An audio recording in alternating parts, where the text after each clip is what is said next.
Good evening. Welcome to the John F. Scarper Academic Center of Stockton University, Atlantic City. My name is Brian Jackson. I'm Chief Operating Officer of Stockton University's Atlantic City campus. We are pleased to bring to you this evening tonight's debates between candidates of New Jersey State Senate and General Assembly in Legislative District 2. These forums are co-sponsored by the William J. Hughes Center for Public Policy of Stockton University and the Press of Atlantic City. The Senate debate will be held first, so let me introduce this evening's candidates. From the audience's left to its right, we have Democratic candidate, State Assemblyman Vincent Mazzio.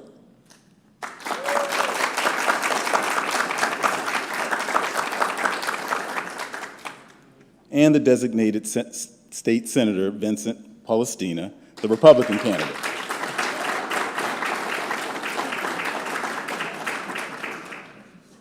Civic engagement is a guiding principle of both Stockton University and the Hughes Center. And the candidate debates serve as an important part of our democracy and election process because it allows voters to learn about the candidates' positions and major issues. Asking our leaders to answer questions holds them accountable.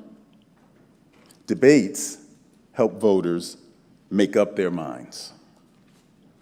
The late Congressman and Ambassador, the Honorable William J. Hughes, was a passionate advocate for civility in politics, and we look forward to a spirited and civil airing of ideas and positions.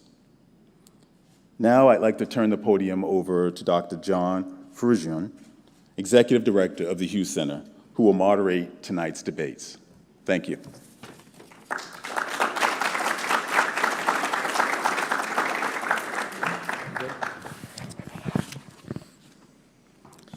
Good evening and welcome to Stockton University, and welcome to all those who are watching online. As Brian said, I'm John Frugion, Director of the Hughes Center, and we are sponsoring tonight's debate with the Press of Atlantic City, and special thanks to the League of Women Voters of Atlantic County for their support.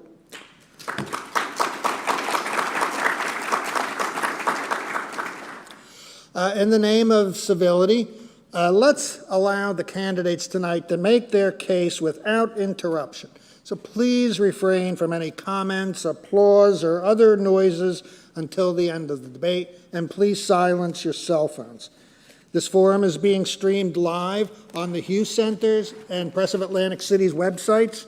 Please no photographing or recording of any kind by members of the audience during the debate. A debate video will remain archived on the Hughes Center website. So candidates for New Jersey Senate will debate first, followed by Assembly candidates at 7 p.m. A random coin toss determined who goes first. Questions will be posed by our panelists, starting with tonight with just Nicholas Huber, news editor of the Press of Atlantic City. Each candidate in the Senate debate will have 1 minute to respond to each question, and we'll give them 30 seconds if they'd like to follow up. We hope to touch on as many issues as possible. Candidates, if you see where I'm pointing, you'll see Rosemary Goldberg of the League of Women Voters, and she will keep time. She will signal when 30 or 15 seconds remain and when time is up. And with that, let's get started. The first question will go to Mr. Palestina. If you are elected, what would be your legislative priorities in the upcoming term? So first, thank you to Stockton and to the Press of Atlantic City for hosting this debate. It's great to be here and be able to have a forum. I think we should have more forums like this where people can see the candidates and see their views on topics. So it's great to be here. You know, our politics has become so divisive, and we're just hearing about civility, that now you have people hiding behind Camden party bosses and special interests which spend fortunes running these campaigns. It is horrible for our politics, horrible for our society. But there are many things that we need to deal with in Trenton, as everyone knows, primarily the affordability of New Jersey. You know, this state has gotten so unaffordable for middle-class families. We have got to get to a place where we control property taxes, where we stop these endless increases in gas taxes and sales taxes and raising the budgets by billions upon billions of dollars and borrowing money we don't need. Affordability is the primary focus, and that'll be our initial focus when we get to Trenton. Mr. Mazzio. Yeah, I think this past budget cycle, we've done a good job as far as the budget of looking at property taxes. The senior freeze property program, we fully funded that. Also, the homestead rebate, we fully funded that. The school funding formula, we did a good job of making that better. It helped a lot of schools in Atlantic County. That's a direct property tax relief. These are some of the things I want to continue. We've had many discussions of consolidation and shared services in Atlantic County. I started back in 2006 talking about it when it was not healthy to talk about it, where the home rule was given. But, you know, these are things we have to move forward to as we're looking at the courts, Atlantic County courts, consolidating them. These are things we want to work for to help the taxpayers here in Atlantic County. Thank you. And we're going to stick with Mr. Mazzio for the next question, please. There are multiple governmental mandates at the state and federal level for employees to be vaccinated against COVID-19 or face regular testing. Do you support or oppose such measures, and please give your reasoning? Well, I think it's important that we, when we talk about mandates, you know, we're talking about the health and welfare of our state of New Jersey, and the state of New Jersey did a great job as far as handling the pandemic. In the beginning, we didn't know what it was all about. We didn't know what was going on, but we knew that once we got to the vaccination part, when they were rolled out, that it was going to help. And if you look at New Jersey, it's doing better than most states in the country. And now we have this spike in Delta and other variants that are coming down the pike. It's important that, you know, we stay social distancing, mask where we need to be, and try to keep our society healthy. Thank you, Mr. Palestine. Thank you. I think that these mandates and directives coming down from the top down in Trenton are not helpful. I think we have to involve local stakeholders with school districts and people on the ground in these areas. Certainly, we all have an obligation to encourage everyone to get as informed as they can about the vaccines.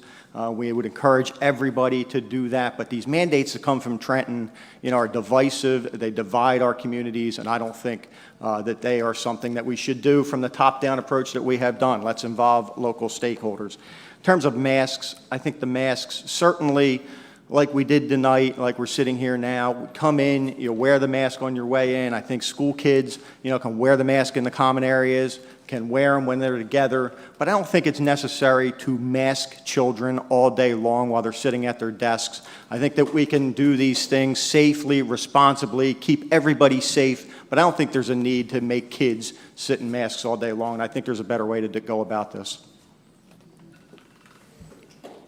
Okay. All right, please hold your applause. Thank you. All right, our next question will be directed first to Mr. Palestina.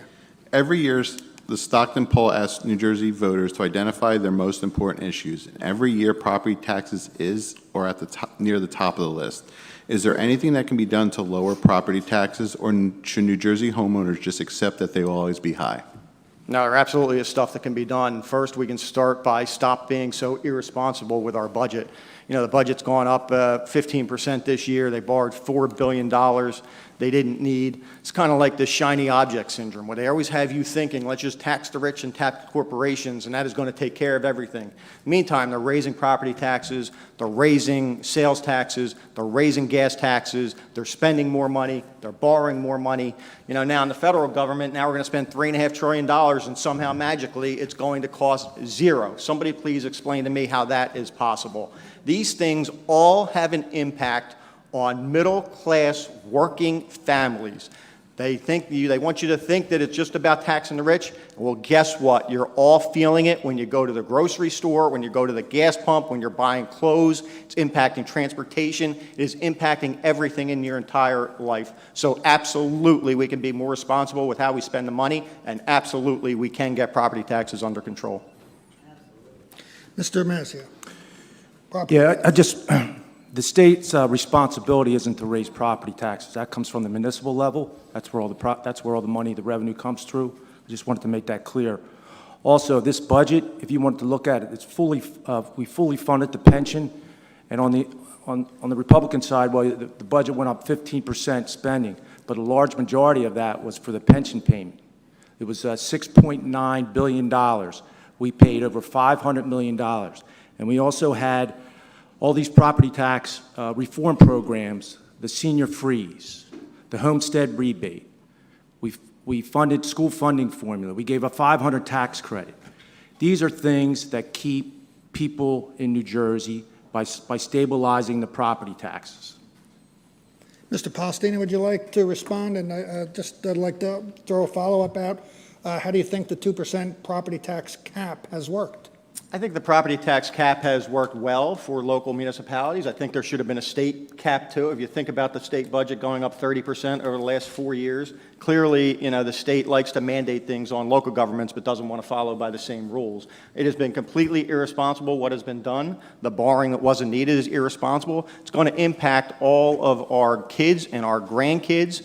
And you're going to feel the impacts. Every time they do these things, it makes New Jersey a little more unaffordable. And so, while I think that the 2% cap has worked in many ways, we got to be more responsible with the state budget. Mr. Mazzio. I think when you were in the state assembly, you voted against a 2% cap. Please. That is absolutely inaccurate. Well, we'll do it. We'll do a fact check. You can look it up. That is absolutely inaccurate. Because I remember I was there on my kid's birthday, actually voting on that stuff on July 3rd in 20 whatever it was. I was there voting on that. They made us stay in Trenton to vote for it. Okay. The whole 4 years you were in? What's that? The whole 4 years you were in? I was in for 4 years. There was a Saturday, July 3rd. It was my kid's birthday, and they kept me in Trenton specifically on my kid's birthday to vote. Was there a 2% cap before that, though? It was 2.5%, I think. All right, let's keep our answers to statements and not questions. Thanks. I don't know what you're asking, Vince. What are you asking me? I'm asking if you voted against the 2% cap. No, I voted for the 2% cap. Okay. Thank We'll check that. Next question goes to Mr. Mazzio.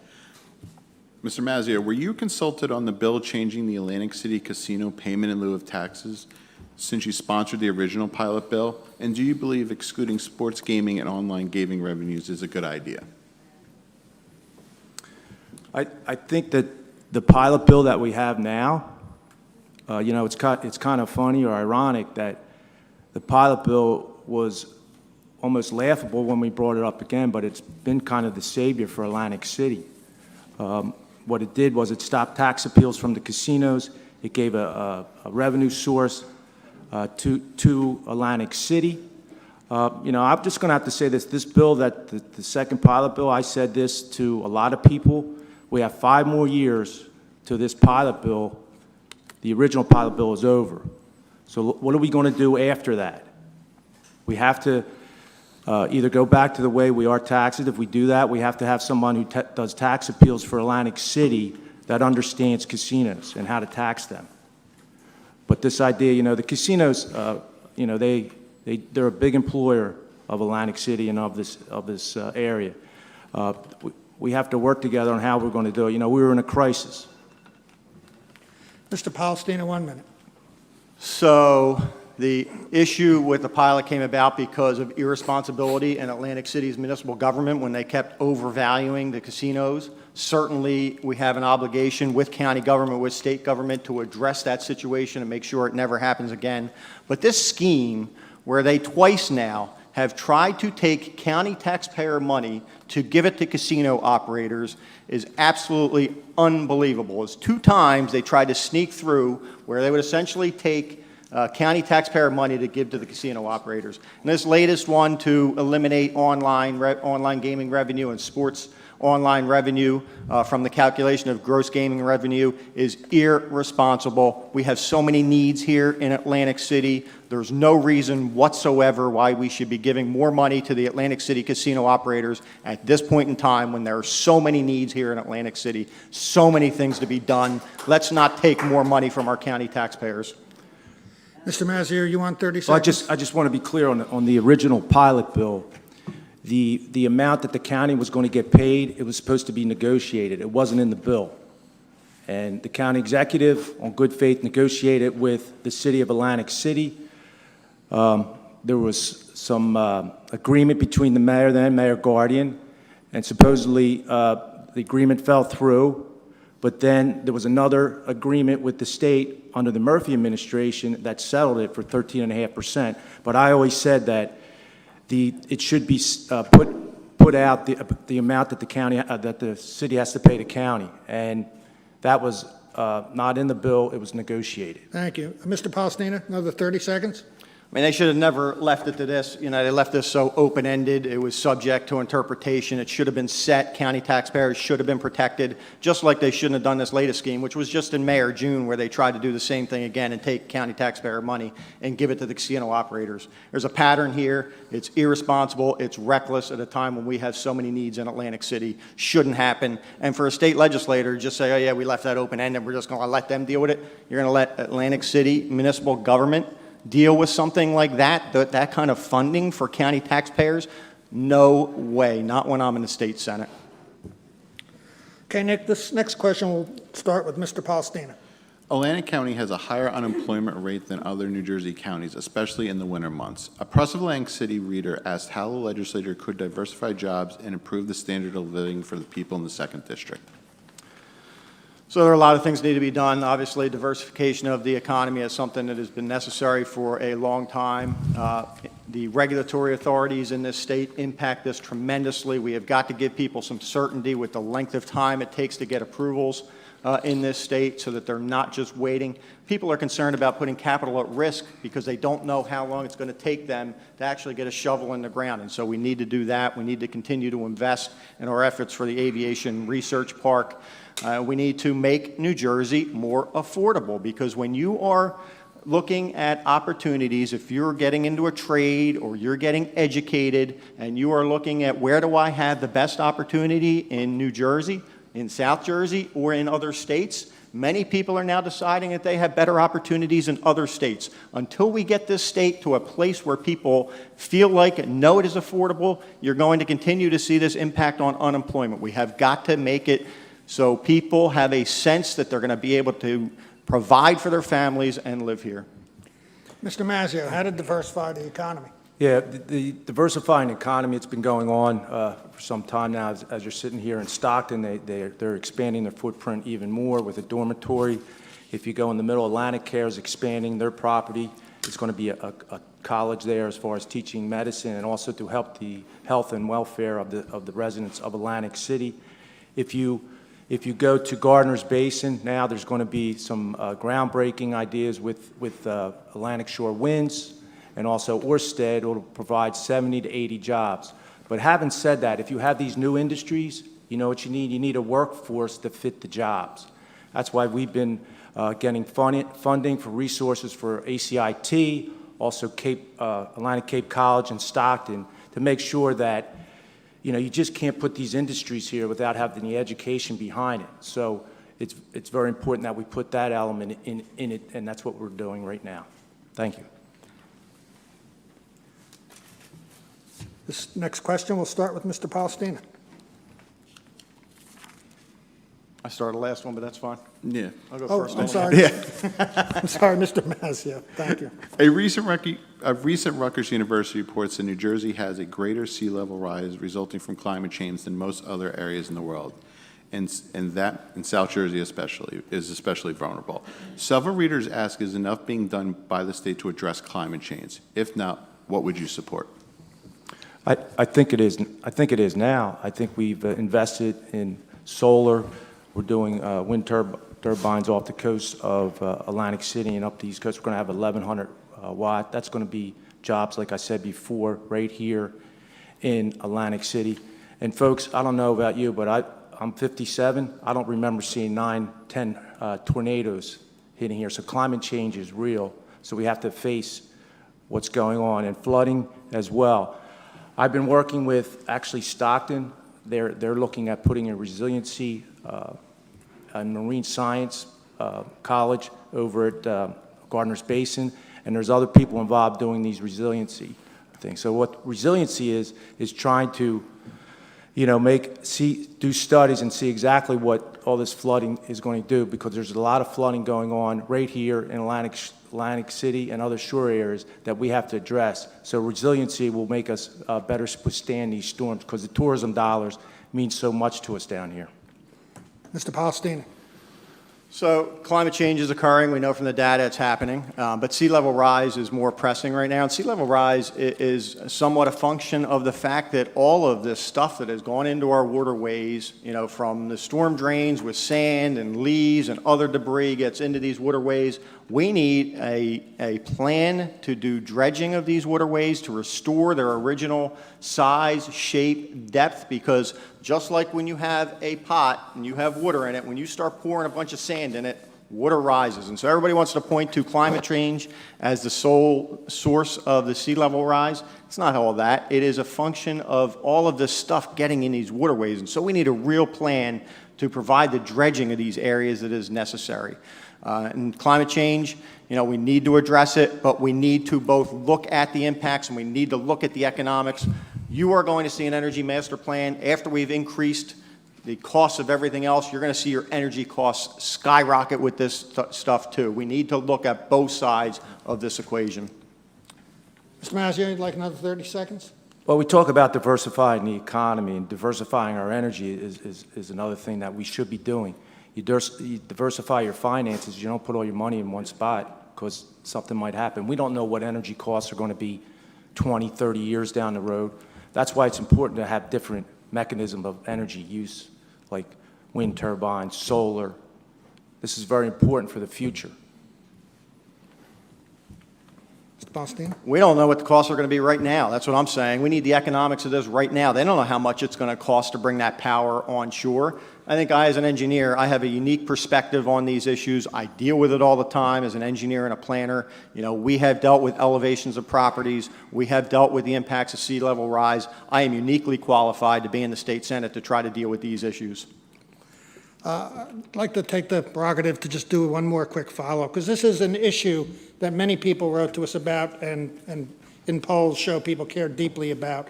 With rising sea levels and flooding, is there a role for regulating development along the waterway, along the shoreline? How do you feel about that, Mr. Mazzio? I'm always leery sometimes, even being a Democrat, I guess, of regulation, if we over-regulate things. But we must look at these things and do what's best for the region. I still think that, we have the Corps of Engineers, we have our planning boards and our municipal boards as far as talking to each other, exactly what we need. We had a coastal alliance meeting with the mayors of Atlantic County, and they were talking about the sea rises and where they were very worried about exactly what they would have to change. But everything was cleared about raising the homes and these things, because it's already was in motion when we had Superstorm Sandy, and these things are changing all the time, and that costs a lot of dollars for the communities that they represent. Mr. Palestina, your thoughts? Development is regulated on the shoreline. We have CAFRA regulations in place. We have local regulations in place, and so it is regulated as it should be regulated. I mean, you need to have standards in place. You need to have regulations that people should meet. I think certainly the elevation you're going to see on some of the structures needs to happen, but again, I'll go back to the fact we got to have a real plan, and we really got to have some money to do the dredging that is necessary around here. We have just ignored this situation for too long in areas where you now, in some cases, don't even have water at low tide. And so we need a real plan and real money to address some of these issues related to dredging that need to happen in this area. Thank you. Nick, this next question will start with Mr. Palestina. A new law in Texas bans most abortions, and other states are attempting to limit abortion rights. What would you What would be your position if legislation proposes to prohibit abortion earlier than the currently accepted time of 22 to 24 weeks in New Jersey? So I'm personally pro-life. I don't agree with what Texas did. I think Roe v. Wade is the law of the land. We have to recognize that and accept that. I think that for me, it's a very personal decision. I'm not going to try to impose what I believe on others in this case, but I think that when you look at this, that when you say a life is viable, like you just said, 22 to 24 weeks, whatever the case is, that life deserves the same protections that we all enjoy. And I think there becomes a point in time where that life deserves protection, just like we all have. I think that the bill that you see proposed by my opponent, sponsored by my opponent, that would allow abortions in months 7, 8, and 9 is absolutely divisive, should not happen, and I would absolutely vote against that bill. I think it is extreme. I think it's radical. I think we have to recognize and try to build consensus around the fact that at some point there is a life that deserves protection. Please. Thank you. Mr. Mazzio. Yeah, I believe it's a woman's choice, and I also, I sponsored a bill for women's health care, $7.4 million, that, it does a lot of good as far as cancer screening for people who can't have doctors, and also it educates women on unwanted pregnancies and how not to get pregnant if they don't want to have a child. And these things are important, specifically in the urban districts and places where they can't get doctors. So I was proud to do that, and it's also we talked about this bill. I think the reproductive bill that he's talking about. Just to be clear, when they talk about the 7, 8, 9 months, it's the majority of my understanding was with babies that it's either they're not well or it's going to harm the mother. So we have to be just clear on how we say these things when we're in the public light. Thank you, folks. Every single person in this room has strong political beliefs, but we're here to hear the positions of the candidates, so please don't interrupt. This question will start with Mr. Mazzio. Kids Count in New Jersey consistently ranks Atlantic County in the bottom half of counties on measures of child poverty, health care, and safety. Why is this problem of child well-being, especially among vulnerable populations of people of color, so persistent? Well, I think I'm sorry, can you just repeat that one more time for me, please? All right. Kids Count New Jersey consistently ranks Atlantic County in the bottom half of counties on measures of child poverty, health care, and safety. Why is this problem of child well-being, especially among vulnerable populations and people of color, so persistent? Well, I think that when we talk about Atlantic County and the problems with poverty, we have to look at the economics of what's going on here in Atlantic County, and we consistently have to, as elected official, we talk about diversifying the economy and make it better for all of us and educating people. One of the boards that I sat on was with John Armato, and we talk about infant mortality and mother mortality, and we were trying to make it better, and it was a big objective for the governor's Tammy Murphy to move forward and trying to educate people of getting the proper care and the proper doctors. So it's a very big issue as far as the poverty here in Atlantic County, and we have to continue to try and make it better. Mr. Palestina. So this kids in Atlantic County are impacted by the same things I've been talking about, especially kids in these communities, because Atlantic County in the state of New Jersey is so unaffordable, and this disproportionately hits kids in these communities. We have got to overall make New Jersey more affordable, because every time you start raising taxes and spending money you don't have and borrowing money you didn't need, ultimately that has an impact on all the prices for everything, all the taxes people pay, and it's disproportionate to those that need help the most. And so that is what is going on in Atlantic County. That is what is going on across the state of New Jersey. You have got to be responsible. Clearly, they have not been responsible with how they manage our tax dollars.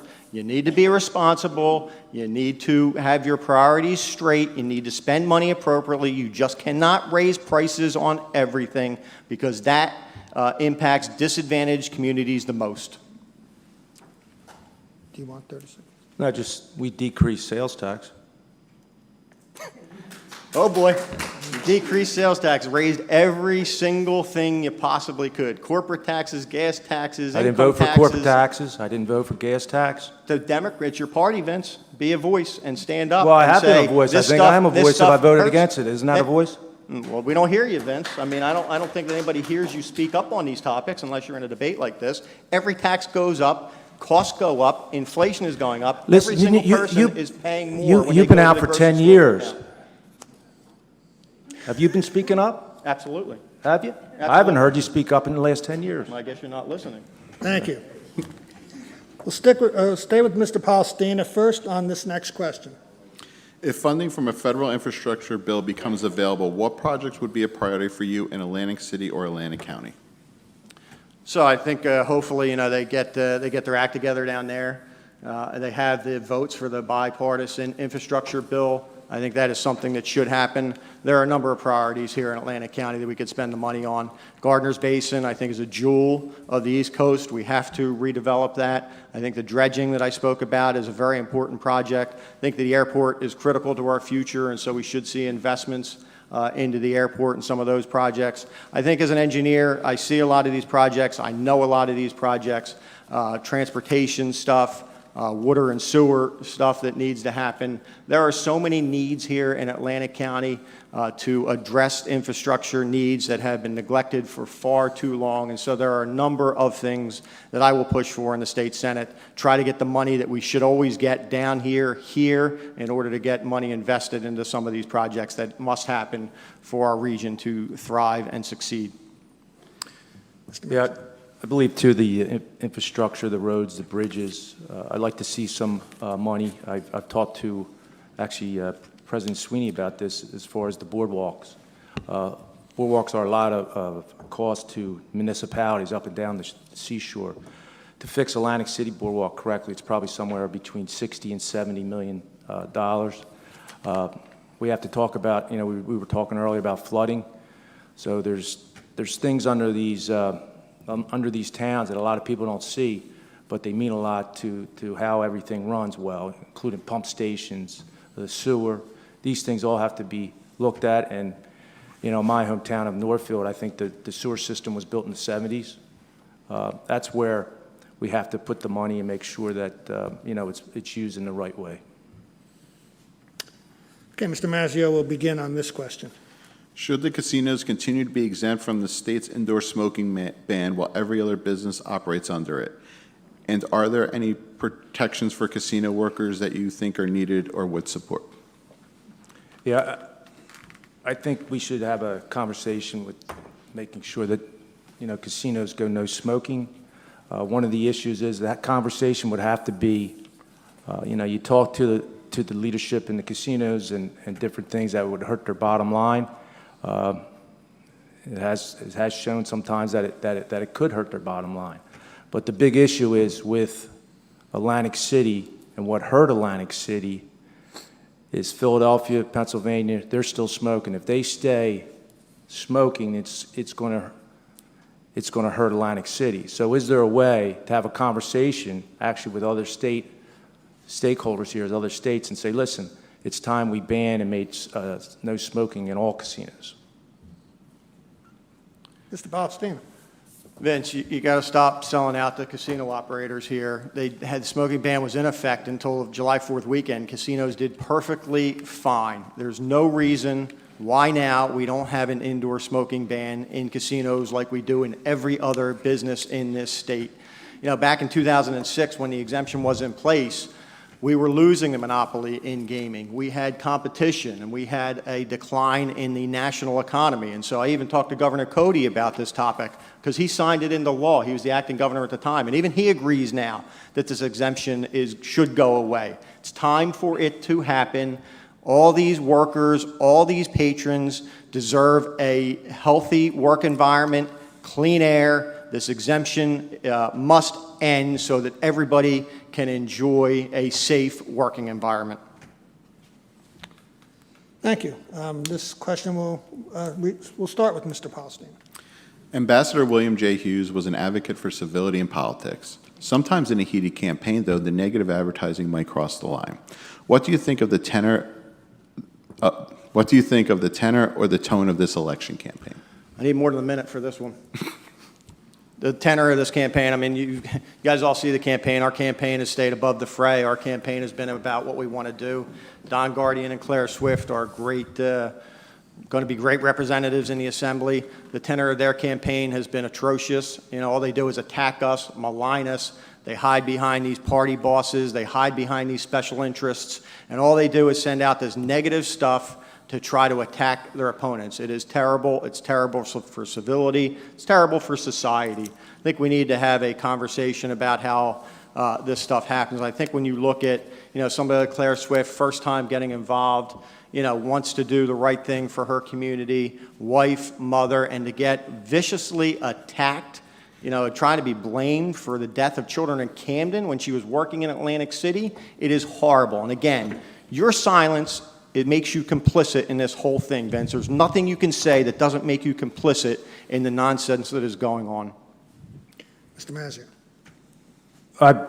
I've been attacked on negative ads. You know, I've been for 8 years, and you know, it's something that we really don't like to do, but people, it's part of the politics. We have to find a way to make it better, and I would like to run on all positive, but it's just the nature of the beast as far as being in politics. It should be based on the merit of the individual and the person, and you know, the problem is a lot of these negative ads that you see come from different PACs or independent expenditures, and everybody says, well, can't you control that? No, I can't control that. And as far as party bosses, I always hear that too. I'm an independent thinker, so if you think I'm a cowtail to any party boss, you're wrong. Thank you. This question will begin with Mr. Mazzio. More than a year after George Floyd was killed by a police officer, black males are still disproportionately more likely to die in police-involved shooting or a drug arrest. Do you believe systemic racism exists in our criminal justice system, and what would you do to address that trend?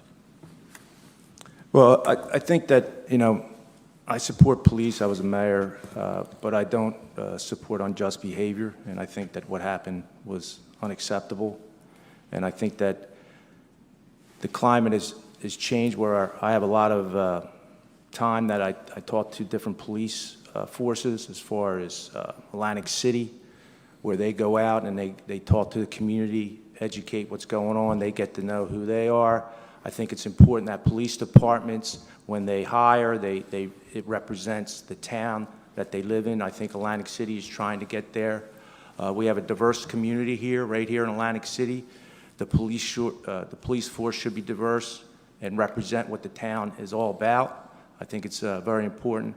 But there's, you know, organizations, there's always, you know, bad people in all kinds of organizations. So when you see a problem, you have to correct it and make it better. Mr. Balstein. So on the campaigns real quick first, I mean, to just throw your hands up and say, oh, this is just the way it is so bad for society. It is not the way it has to be. We can all make a commitment to end this stuff. We can have a voice to say we don't agree with it, we don't want it, we don't want to see it in our politics. We can all do that. And just like your silence makes you complicit, and when you don't say a word about it, especially with this futile behavior like, oh, nothing I could do about it, it's just terrible for all of us moving forward. We got to get beyond it, and we got to bring back civility like Ambassador Hughes spoke about. In terms of the police issue, I think that some of the narrative that has occurred surrounding law enforcement, again, has been bad for society as well. I think we got to support police. Certainly, we need to have more training, more education. We need to deal with these issues to make sure all communities are treated equally. But we got to get back to getting people to understand that law enforcement makes us safe, goes out every day, put their lives on the line to protect us. We got to get the narrative related to law enforcement turned around. This question will stay with Mr. Palestina to begin. This is from a press reader. What can New Jersey do to make higher education more affordable while also opening up alternative job training opportunities for those not interested in attending college? So I think higher education also has to be more affordable. It just goes back to the whole nature of the affordability in New Jersey. And every time you do these things, it drives up costs for everything. And so we can have some more support from the state budget for higher education. We can give people more opportunities and create more paths to having opportunities when you get out of our higher education institutions. So I think there are a lot of things that can be done along those fronts. But it goes back to the overall affordability of New Jersey.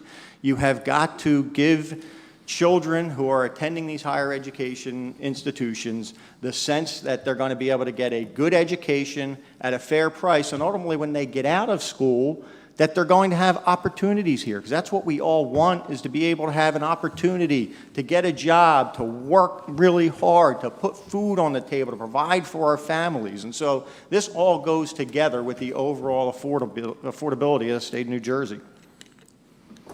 Yeah, this budget period, we also added additional funding for TAG, tuition aid grant. We also added additional funding for the Equality Opportunity Fund. I had the opportunity of touring Stockton here, and I saw probably 12 or 15 students who would have never had the opportunity if it wasn't for the EOF grant. So these are things that we're doing in the state of New Jersey.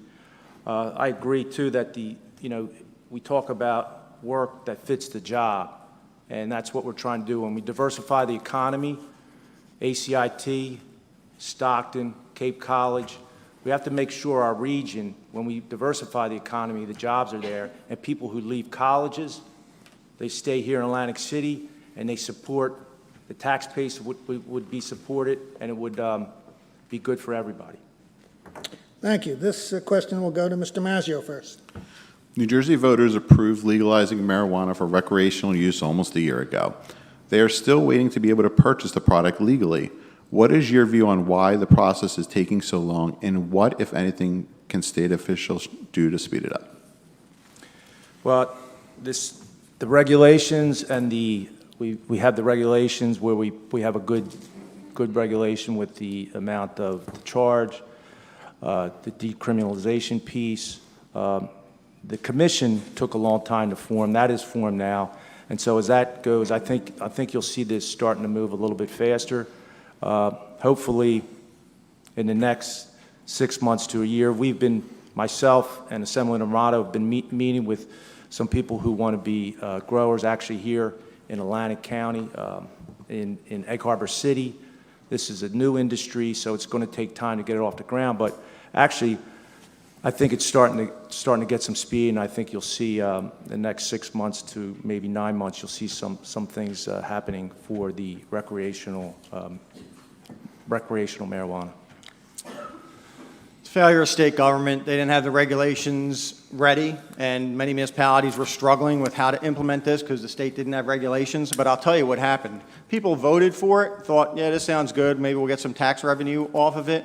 And then they started to find out that he voted for a bill that would eliminate parental notification when your minor gets caught with drugs or alcohol. And everybody then says, whoa, whoa, whoa, whoa, wait a second here.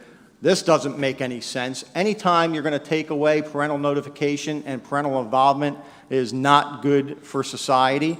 And so I think everybody, looking in these local communities, having a role in getting these regulations in place, all of a sudden said, wait a second here, we didn't know we were voting for this stuff. We have got to involve parents. We have got to involve notification to parents. When parents see these types of things, they get concerned, and that is what has happened with these regulations. Parents are worried, as they should be, with what's going on in this state. Good. Yeah, in the beginning of the bill, we fixed that part of the notification. Why'd you vote for it in the first place? Why would you Well, ever it's think the a government new, should tell? it's a new industry. Why would you ever think the government should tell Hey, law listen, I'm gonna- enforcement not to notify apparently, parents? Apparently, you don't know how it works anymore in Trenton, but Tell me how it works. I'm sure you voted on a lot of bills, right? And then you have to fix them as they go on because something was left out. That got passed, and it shouldn't have got passed, but we fixed it. We've done that with thousands of bills. Oh, that's how it works? You just pass stuff and then you go back and fix it later? It's not how it works. You No, bring in no, all no. of the local stakeholders, you come up with a bill, and not only you pass a bill that is good for everybody, you don't take away parents' rights to know what is going on with their minor children, Vince. It's not the way it works. It was fixed, Vince. Yeah, it was fixed after you voted for it, and parents were outraged and freaking out It was over it. Of course it was Vince. fixed. It was fixed. Okay, thank you. Yeah, it had to be fixed. You had Right. no choice. All right, we'll move on to the next question for Mr. Palestina to start. How would you rate the state's efforts to promote green energy and its plans for offshore wind farms and developing solar power projects? I think that we have to have a focus on renewable energy, all kinds of renewable energy. I think solar, wind, everything has to be part of the equation. So I think, in terms of looking at all of these technologies and looking at all these, the ability to do green energy and renewable energy, I think we have to take a look at all of that stuff. I think that we have neglected to focus on the economics of a lot of the things, especially with the offshore wind. Like I said earlier, the cost to bring that power in onshore and tie it into the grid is something that we don't even fully understand. We don't know the impact of what those costs are going to be. We don't ultimately know what the impact on consumers is going to be. And so I think that you cannot say you're going to look at renewable energy without looking at the cost, because New Jersey is so unaffordable already. If we start driving up everybody's energy costs as well, it's just going to make this situation that much worse, and we're going to eliminate opportunities for people to be here. And so I think you have to look at both sides of this equation. Yeah, I'm for all renewable energy, solar, the wind turbines. I think that, diversifying our energy is very important for the future.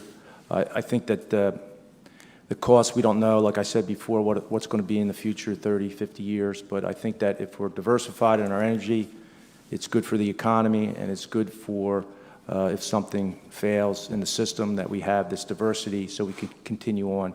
We don't know what type of economy we're going to have, the type of buildings or things of that nature. So if we have diversity in our energy, then I think it'll be something that'll be good for the future. We have time for a couple more questions before we get to closing remarks. So this one, we'll stick with Mr. Mazzio to start. A small business owner wrote to ask if you have any plans for cutting the state's red tape or regulations affecting small businesses. Well, some of the things that I do is, as my constituents, is to cut red tape and try to.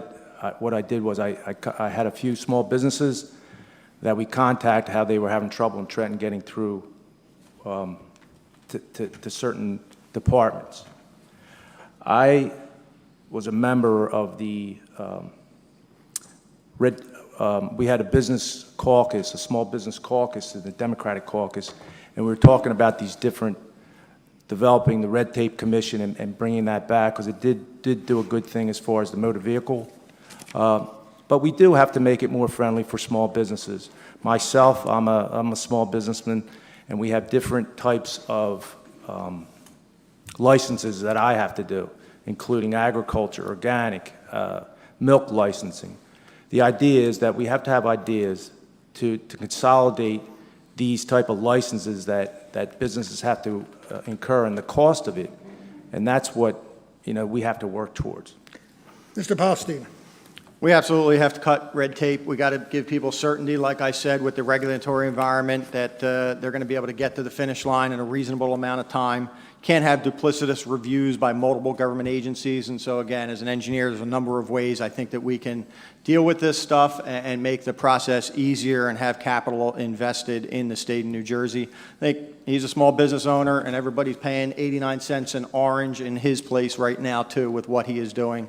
And his party is doing, not all him, but his party is doing to this state. And so I think, in addition to dealing with red tape, we got to deal with the affordability on issues like that, and it's all got to be a global approach to making all of New Jersey more affordable, from development, from building, right on down to getting oranges at his place. It's got to be a holistic approach. It's got to be everything. And I bring a unique perspective to this, and one of the reasons why I should be in the state Senate. I'm just wondering how you know oranges are 89 cents. Because when I go knock on doors and people are complaining about things, they complain about potatoes being $30 for 4 pounds and oranges being 89 cents, Vince. That's what I hear when I go talking to people in the state. Jersey's unaffordable. We don't like it, how unaffordable it is. We want you to make it more affordable. That's what I hear all the time. I'm sure you do too, but you seem to just want to keep this reckless spending and borrowing going. We have time for, one last question before closing statements, and this will go first to Mr. Palestina. This question came from a reader. Excluding perhaps the Bible, what has been the most influential book that you've read in your lifetime, and how has it helped form your character and integrity? Interesting question. I would say, I guess maybe Jack Welch's book. It's one of the ones I read, kind of his business approach to things and how he dealt with some of the stuff he was doing. It was a very influential book, one that I read. It was kind of his autobiography, talked about his experience as a business owner. And so that would be one that I would point to that had an influence on my life. But, there are many books out there that you read, you try to get as educated as possible, especially when you're in this position. You try to get as educated as possible, try to get perspectives from many different people. And I know many people here have different perspectives than I do. And you try to take it all in, different books, different people, different walks of life. You try to take it all in, get as educated as you possibly can, and ultimately make the best decision you can. Thank you. Mr. Mazzio.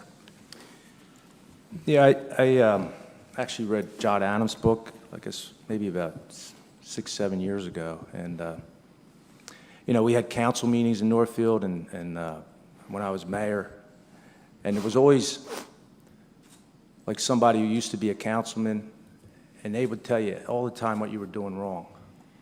And there was a line in John Adams' book, it said, "Political plants grow best in the shade." And I thought it was funny, but I enjoyed John Adams because he was one of the founding fathers, and he wasn't, to me, he wasn't well liked, and he only had one term as president.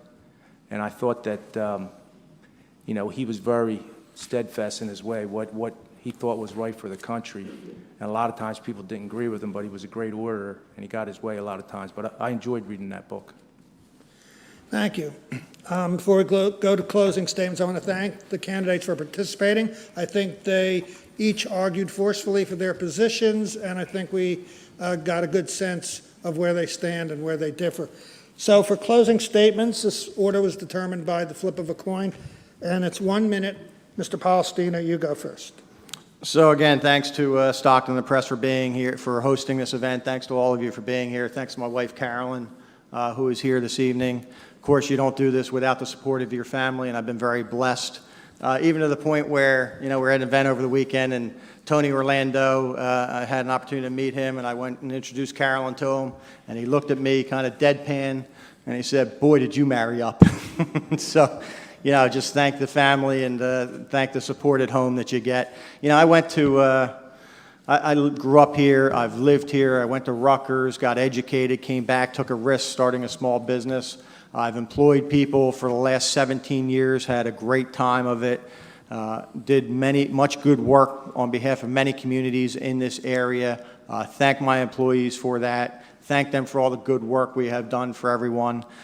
I don't need this. I want to do it because I know that I can do a great job in the state Senate. I ask you all for your support. Get out there and vote on November 2nd.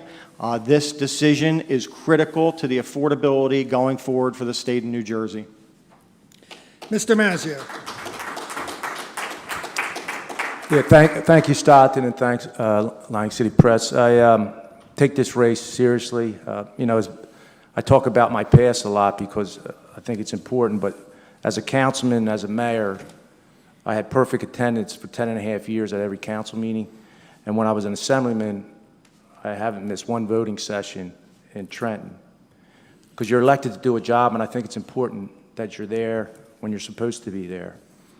And, you know, really, I think this isn't really about Democrats or Republicans. It's about helping people, this job. And, you know, during Atlantic City, when it went going bankruptcy, we were there to help, and now we help people in Atlantic City. The COVID, the pandemic, I think New Jersey did a good job as far as handling that. When we're dealing with seniors or veterans, you know, we're helping people. So it's always about people. And so I'm going to ask you for your vote for November 2nd,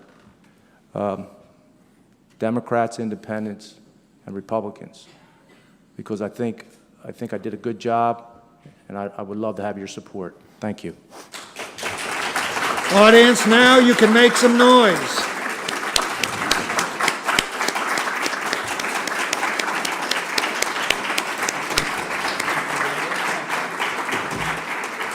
We're going to take a very short break, and the Assembly candidates' debate will start at 7 o'clock.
We'd like to get started, so if the candidates will take their places and the audience take their seats. Thank you.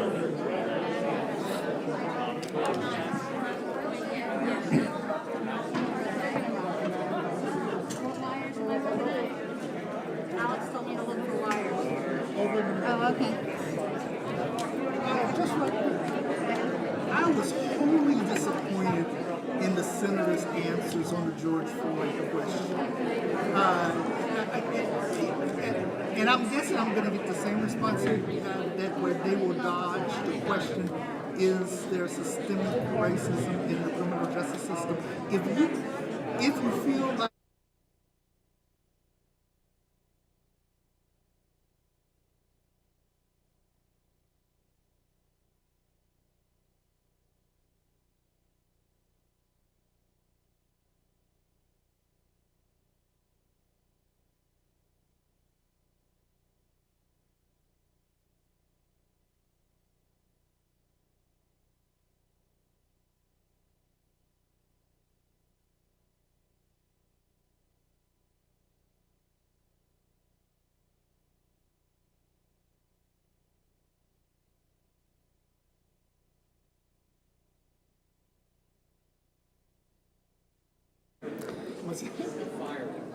Welcome back.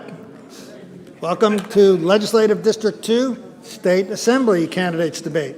Again, I'm John Frungen of the Hughes Center, and our panelists now include news editor Nick Huba of the Press of Atlantic City and Clyde Hughes, editor of FrontrunnerNewJersey.com.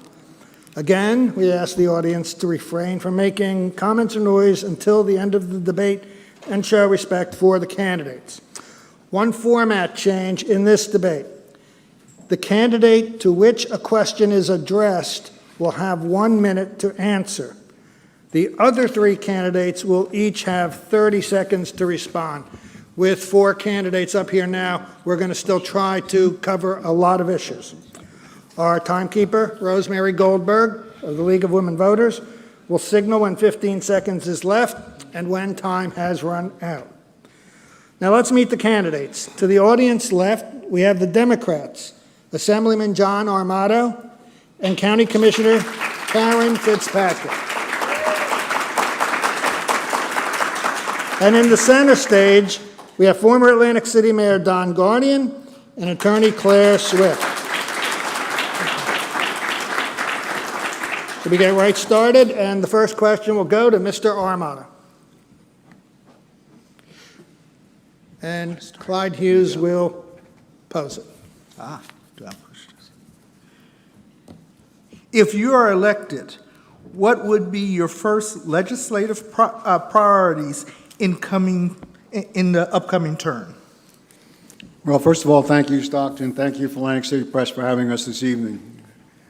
My first priority definitely is addressing property tax, which I think is the first question that comes to us on a daily basis. And there's many ways to do that. First way would be to diversify our economy. We've been in talks with people coming to our office and pitching ideas to us on a constant basis.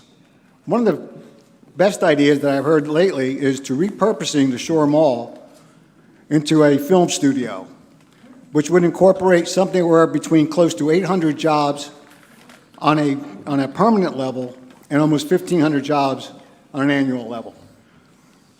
Our airport needs to be utilized better. Aviation schools, there's a new thing about stewardesses coming in for training. All these things, if we can diversify our economy, get more income into our state, into our county, property taxes will take care of themselves. Thank you. Thank you. 30 seconds for the remainder, starting with Ms. Fitzpatrick, your legislative priorities. Thank you very much, and thanks everybody for coming here today to see us. This is a really important event so that you all hear what we think about. As far as legislative priorities, of course, lowering property taxes, and that would be through shared services and perhaps regionalizing school administrations here in Atlantic County. Definitely dealing with climate change and the flooding that is occurring, because as you all know, a lot of our county is on an island, and we have a lot of, ooh, that was quick. Thank you. Mr. Guardian, your priorities. Thank you very much. Certainly, as we walk around and talk to people, go door to door, the key issues are always taxes, safety, the economy, and flooding. I think all of them are very important. I don't think in 15 seconds I can discuss them, but I'm hoping questions are going to be raised on each of them. Ms. Swift. Thank you, everybody, for hosting this event. It is nice to be here, and it is good for everyone to hear our points of view. As your next Assemblywoman, I want to make sure that Atlantic County is affordable for young families to come here, live here, work here, also affordable for small businesses to grow and to stay here. I also want to make sure that we have safe and clean communities, and we make sure that we keep our police officers #1 priority, and I also want to make sure that we protect our children and our seniors. Thank you. The next question, we will start with Ms. Fitzpatrick, 60 seconds. Do you support or oppose Governor Murphy's mask mandate in schools? And whatever your position, why do you think this has become such a heated argument? COVID-19 has affected our state like every state in the country. It's been devastating, and I think that New Jersey has done a very good job in leading the way toward suppressing the virus and providing access for everyone to get a vaccine and the necessary boosters. Masks are necessary to stop the spread of the virus. It's not taking care of yourself, it's taking care of the other people around you. Children are not able to be vaccinated under age 12 at this time, and I do support children wearing masks when they are in groups of other children, so that they don't bring the virus home and possibly infect their parents or grandparents who are elderly and vulnerable. 30-second responses, Mr. Guardian. Yes, I don't think the governor has the right to determine what school children should be wearing. I think it's up to the individual parent in consultation with the pediatrician. I think each school is a little bit different in this state, and so we should be looking to the Board of Educations that we've placed in charge, the superintendent of schools, the principals, and the teachers, all well-elevated, well-educated people that should be making the determination when masks are needed. Ms. Swift. Well, I am a mom. I have 3 kids that are in school, and they went to school every single day last year. But the last 6 weeks of school, they were not required to wear their masks in school, and they did it safely and effectively. Throughout the summer, the governor mandated that all children should have masks in school. It's very confusing to the children. I believe that the schools can open safely without the mask mandate, and I think it should be on a case-by-case, district-by-district basis. I believe that the parents, along with the school administration and their doctors, can determine what is best in their best interest. Mr. Armato, mask mandates. Yes, I'm in favor of mask mandates. We all should follow CDC regulations. We all should follow the science, and in doing that, we'll create a better and safer environment for our children.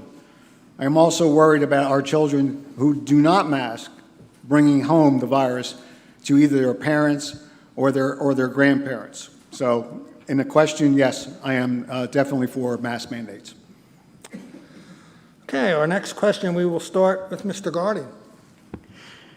Atlantic County has a higher unemployment rate than most other New Jersey counties, especially during the winter months. A Press of Atlantic City reader asked how the legislature could diversify the economy and improve the standard of living for people in the 2nd District. So we know that education is very important, but it's not necessarily just sending students to college. We have to make sure that on our secondary level, when a child graduates from the 12th grade, if he's not planning on college, he should have the skills that are going to be able to get him into good paying jobs. We need to diversify beyond just the economy we have now, and we should be doing that by bringing businesses to the South Jersey, to Atlantic County in particular, using the assets that are available from the state and the federal government financially to make it affordable and to invite new businesses beyond just the tourism business. Ms. Swift. I believe that we can diversify the economy here in Atlantic County. We already see a lot of more medical fields here. We have 2 hospitals, one here in Atlantic City, one in Galloway and Summers Point. The FAA has been a great resource for Atlantic County. Obviously, our casinos are our bloodline. And I also believe that we need to encourage small businesses to come to New Jersey, make it more affordable. Don't tax them to death. Our unemployment rate is high, and the fact that, thank you. Thank you. Mr. Armato. Yes, obviously diversifying the economy, but I also think the education of our youth through trade schools, everyone is not designed or mandate that they would go to college. We need individuals that are plumbers, electricians, carpenters, to fill these jobs that are out there, and they are out there. The airport definitely needs to be looked at, but we do see signs of change. You look at the Orange Loop, you look at the hotels. Thank you. Thank you. Ms. Swift, you'll start with this next question. I'm sorry. Ms. Fitzpatrick, I apologize. That's okay. So, yes, we need to have an educated workforce that's going to be needed for our new wind farms. We're diversifying the economy at the airport, and Atlantic Cape Community College and ACIT are receiving funding specifically to train people to work in those trades and technical fields that are not necessarily college-related. Thank you. And now the question will go to Ms. Swift. Every year, the Stockton poll asks New Jersey voters to identify their most important issue. Every year, property taxes is at either the top of the list or near the top of the list.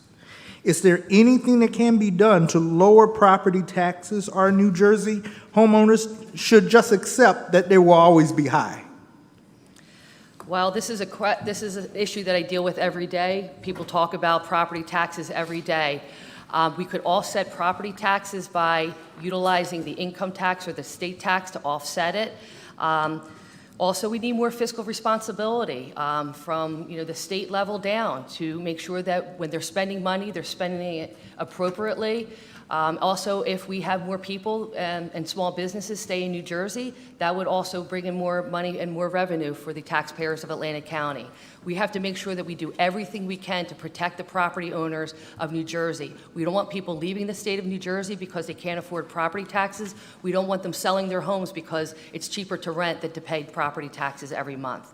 So it is a big issue. We hear it every day, and we can definitely address it by offsetting it with other income tax. Mr. Armato, 30 seconds, please. I think the word of the night is going to be diversification, but definitely by diversifying our economy.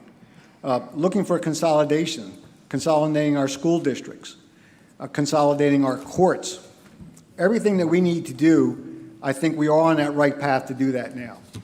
But through consolidation, through diversifying our economy, you look at, like I said, you look at the Orange Loop, you look at the new hotel coming, you look at Stockton's footprint, you look at Atlantic Care's footprint, all of these things show light that's coming to Atlantic City and Atlantic County. Ms. Fitzpatrick, property taxes. Property taxes are governed by the municipalities, and most of those costs, police, fire, roads and bridges, are fixed costs. What I think we need here is to entice more people to move here to share the burden. Atlantic County lost 5 people between the 2010 and 2020 census. We need to get more people to live here. We need to market Atlantic County and invite them to come here, just like Indiana markets cities there, Kansas City markets itself. Thank you. Mr. Garding.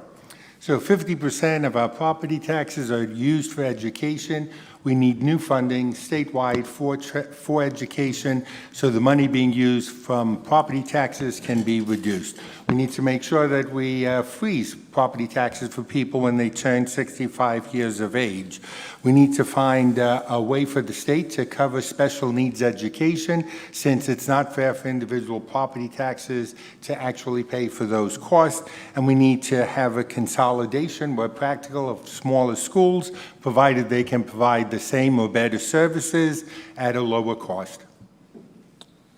Thank you. This next question will be directed first to Mr. Armato. Why did you sponsor a bill to exclude sports betting and online gaming revenues from the Atlantic City pilot funding formula that determines casino payments in lieu of property taxes? Well, I think we have to first understand what the pilot bill is and what the bill did. It stabilized Atlantic City's government. It stabilized the payments that the casinos made, that the casinos understood how much they would be paying. And it stopped the lawsuits that were crippling the Atlantic City. But the bill was designed to open up a conversation between Atlantic City casinos, and Atlantic County. And the bill did exactly what it was supposed to do, opened up that conversation. Because of January of 2022, that formula changes. So instead of being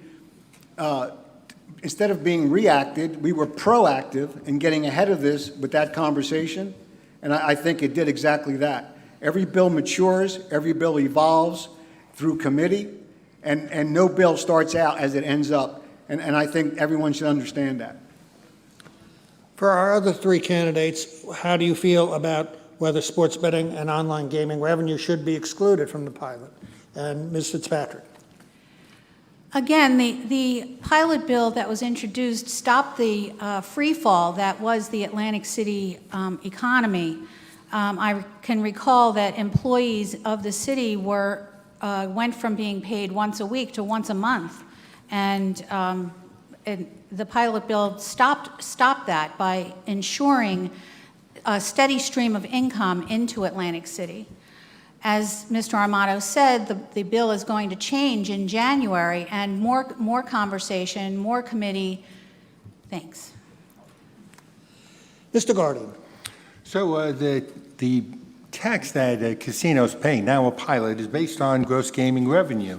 Since they decided on that amount of time, they've been able to add sports betting, internet gaming, and soon esports as well. Atlantic City and Atlantic County should be benefiting by lower taxes, because the casinos, as they make more money from these 3 areas, should be able to be paying more to the people. Ms. Swift. In 2016, the pilot program, it's the payment in lieu of taxes, was intended to stabilize the tax revenue paid by the casinos. In 2020, we had the COVID pandemic when, fortunately, most people were gambling online, sports betting, online gambling, and that revenue increased a substantial amount. In May of this past year, of 2021, our opponent, Mr. Armato, he tried to pass a bill to not include online gaming revenue for the casino tax base. That would have cost taxpayers of Atlantic County millions of dollars, and I do not agree that we shouldn't use the online gaming revenue. Thank you. And I'll say to the candidates, I thank you for being respectful of our time limits. If the stop sign goes up and you're in the middle of the sentence, it's okay for you to finish the sentence, go a little longer. We won't buzz you. Thank you. This question will start with Ms. Fitzpatrick. A recent Rutgers University report said New Jersey has seen a greater sea level rising resulting from climate change than most other areas in the world, and that South Jersey is especially vulnerable. Several readers ask, is enough being done by the state to address climate change? If not, what would you support? The state is working on climate change. We finally, here in Atlantic County in the southern New Jersey shoreline, find ourselves in the sweet spot of being in a perfect location for wind farms to come ashore and provide electricity and power for millions of homes. What I would support going forward is a greater deal of attention to flooding, sunny day flooding, which is nuisance flooding, happening more than in high tide and full moon days, but 2-3 times a month. It's particularly annoying on the Black Horse Pike. I contacted the DEP recently to say, you know, should I be advocating for flood mitigation on the Black Horse Pike, or are you just going to let it go into the weeds there? And I was assured that flooding will be addressed primarily also in the Back Bay areas, not only on the Black and White Horse Pikes. Mr. Guardian. So immediately, we've got to maintain our dunes. We've got to do beach replenishment. We've got to take care of our bulkheading. We've got to put pumping stations in where they're needed. A little bit longer out, we need to make sure that everyone has an incentive to raise their house above sea level, and we have to help our municipalities and our counties to make sure that the roadways that they maintain are raised above sea level as well. We need to all be working toward a cleaner means of energy, and we should be supporting the coastal institute that is being proposed, because they're going to bring the best minds together to find solutions to our problem. Ms. Swift. I am all for using renewable energy. I have solar panels at my house and at my office. We do have a very diverse county. We have beaches, bays, streams, rivers out in Mullica Township, and the flooding is an issue everywhere, even in Northfield on the mainland. We need to work with our state, local, and federal agencies in order to make sure that we have strong infrastructure. Just like Don said, we have to maintain our bulkheads, we need pumping stations, we need to dredge, and we also need to maintain our beaches. We have to maintain our environment to make sure that we are going to be able to stay here longer. And Mr. Armato, are we doing enough to address climate change? Yes. Being a grandfather and a great-grandfather, my concern is my grandchildren. So solar, wind is vitally important. But also, if you look at the infrastructure bill in Washington now, there's money there available for dredging. Gardner's Basin, these things need to be addressed. They need to be addressed federally, and then the state must take over and maintain these options. But moving forward, our greatest thing is to get away from oil and back to energy that we can renew, sun, wind. Thank you. Mr. Guardian, you'll start on this next question. A new law in Texas bans most abortions. In other states are attempting to limit abortion. The three of us didn't get to answer that last question, but I'm sorry. I don't want to go out. I jumped the gun. What's the matter? Did we all answer that question? I'm sorry, did we all answer climate change? I'm sorry. I apologize. Excuse me. All right, let's try this again. Going fast. A new law in Texas bans most abortions. In other states are attempting to limit abortion rights. What would your position be if legislation would come before you in New Jersey that would limit abortions under the current accepted time of 22 to 24 weeks? So what they've done in Texas is not acceptable, but neither is the legislation that they're trying to pass in New Jersey that will allow abortions up to 9 months. I do understand that we have a responsibility to help a future mother make the toughest decision in her life. And we've got to be able to provide all of the background and support services that she is aware of what's out there to help her raise a child, especially if she doesn't have a supporting spouse, if she doesn't have a supporting family. I can't answer what the right number of weeks are, but I would assume it would be a little bit less just because science has gotten so much better. In the end, I have to go with supporting a woman's right, although I want to make sure that they know there's so many other options other than abortion. Okay, 30 seconds each for the rest of us, starting with Ms. Swift. Well, Roe versus Wade is the law of the land right now, and we must uphold it. New Jersey is not Texas. There is a time when you need to protect the baby. What weeks that is, we don't know. But I'll tell you one thing, I do not agree with the Democrats' proposal for 7, 8, 9 partial birth abortions. That's unacceptable. I'm a former Deputy Attorney General, and I represented DIFUS, which is an agency that protects abused and neglected kids. I saw far too many times women that did not have access to health care, and they gave birth to medically fragile children, born addicted to drugs, and they didn't have access to health care. That needs to stop. Mr. Armato. I think one of the most important things we have to do is to uphold a woman's right to choose what she does with her body. So what my thing is that when it comes to abortion, the woman's decision, first and foremost, should be with her family, her doctor, and her God. And that determines what the woman should or should not do. Ms. Fitzpatrick. I clearly support a woman's right to choose what she does with her own body.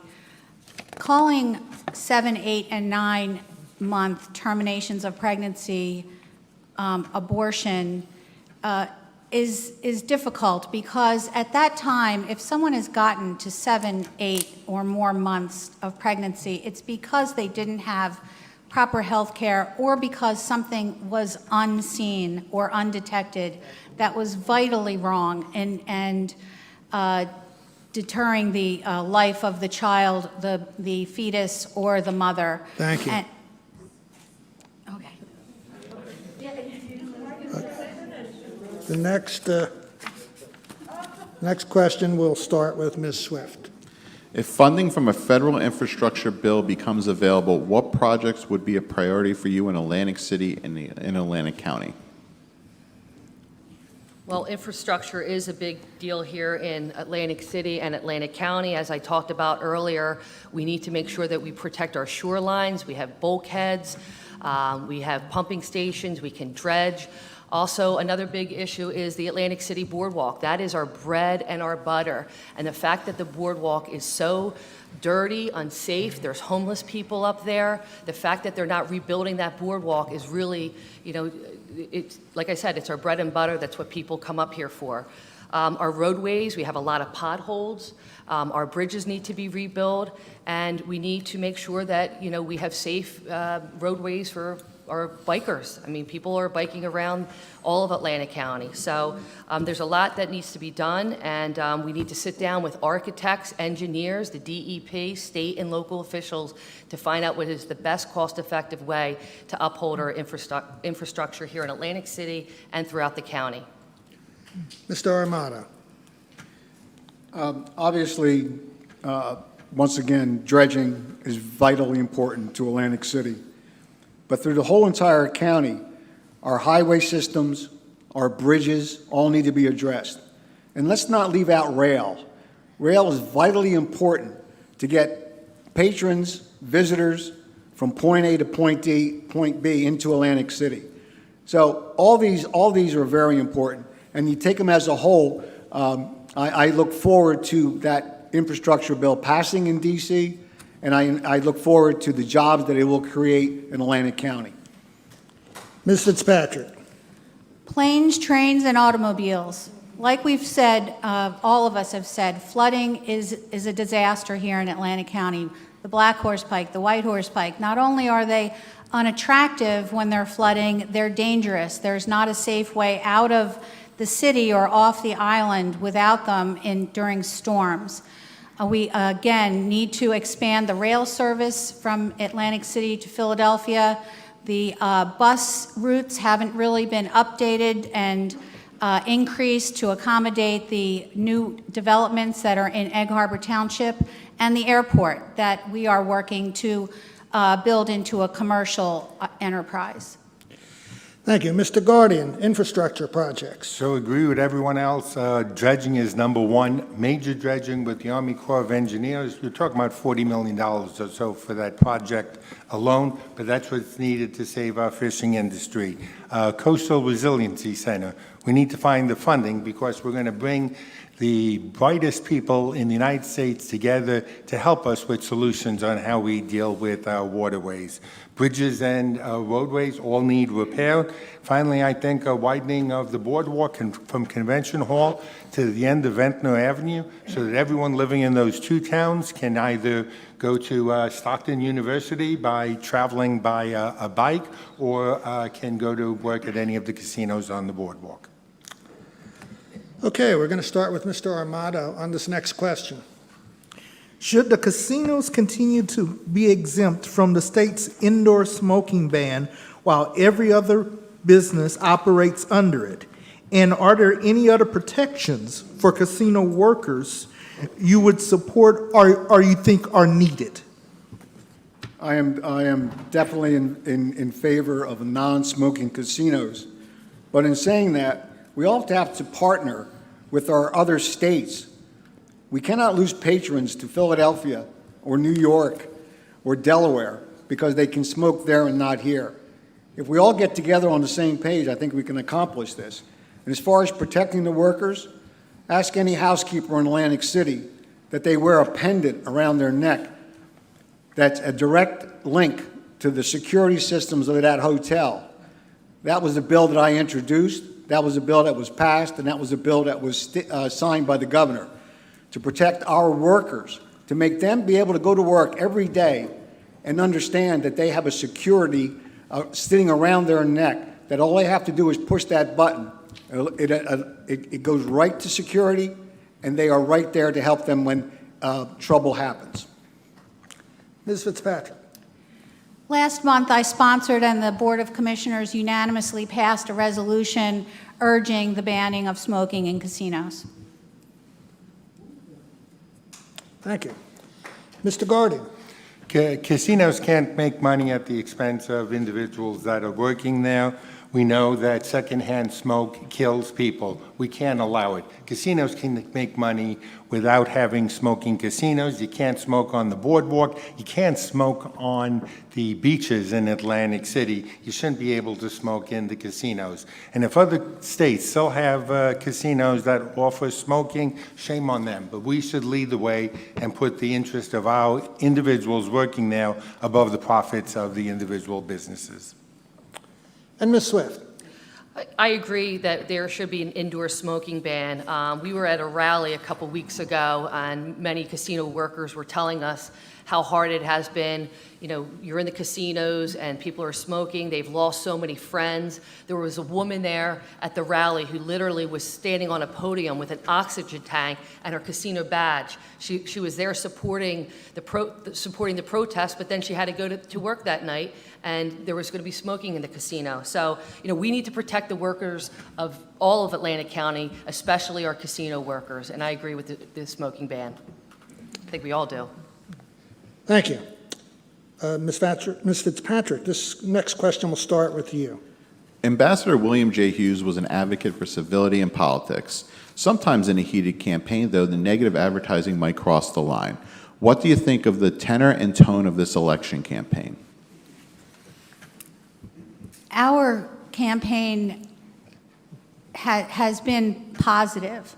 There have been independent expenditures from outside organizations that have put out negative mailers on both sides. I wish that it weren't so, but that is the way it is, and we should be able to have a conversation to make it better, but that is the tone of politics in 2021. Mr. Guardian. It's our responsibility to be civil. We can speak out, we can talk, but we need to be civil about it. I was appalled at seeing the printed material that came out against my opponent, Claire, when she dedicated several years of her life to trying to help children in the system with DIFUS, and to try to accuse her of killing kids that aren't even her responsibility is appalling. I'm certainly upset about what they've said about me in Atlantic City. They got the right information. They just have the wrong years when all those things fell apart. Ms. Swift. I think the tone of this political campaign has been disgraceful, and Mrs. Fitzpatrick and Mr. Amato should be ashamed of themselves. They sent out flyers that I basically was responsible for 4 kids dying under DIFUS watch over 20 years ago, and it happened in Camden County. I am a former Deputy Attorney General that represented abused and neglected kids here in Atlantic City, right on New York Avenue. I went to court every day, and I fought for those kids.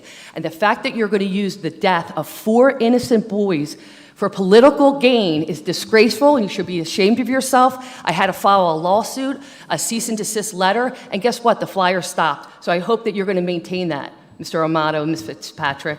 Do you believe that? Mr. Armato, your response. Thank you. Thank you, folks. Mr. Armato, your response. Just to make sure everybody understands, when you get a flyer in your mailbox, do me a favor and look at it. Look at it closely. Somewhere on that flyer is going to say paid for by. If it does not say paid for by Mazzio, Armato, and Fitzpatrick, we didn't put it out. And technically, it is illegal for me to challenge someone who did put that out. So do I wish it was different? Do I wish it was more civil? Yes, I do. But as I stand here tonight, we have not put out one mailer that discriminated against or talked about our opponents.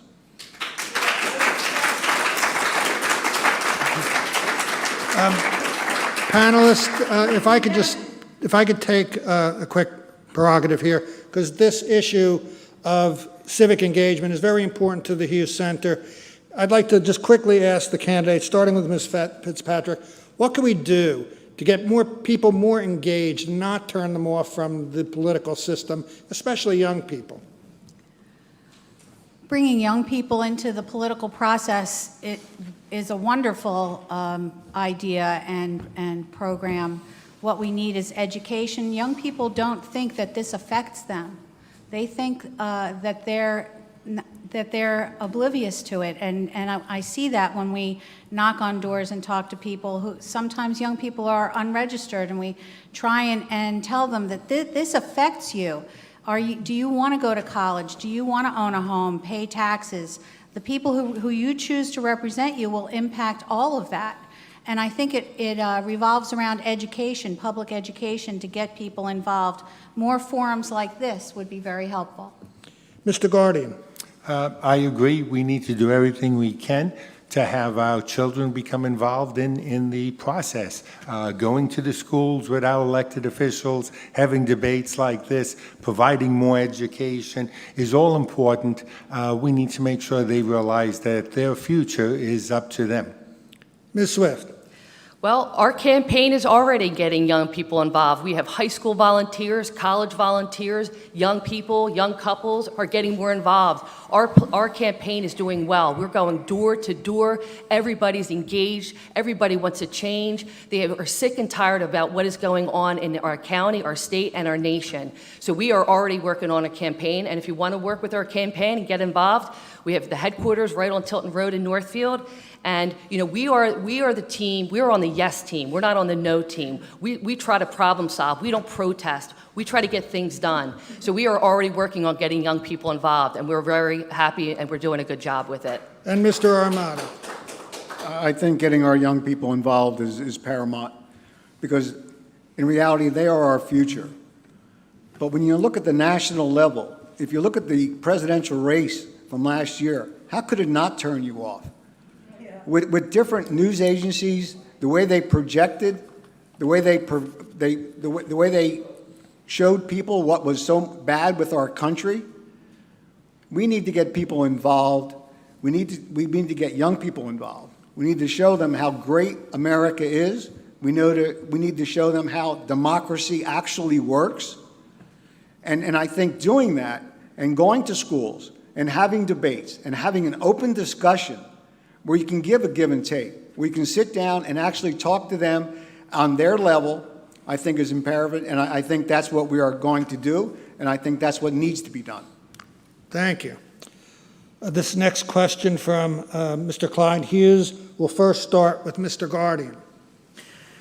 More than a year after George Floyd was killed by a police officer, black males are still disproportionately more likely to die in police-involved shootings or during arrest.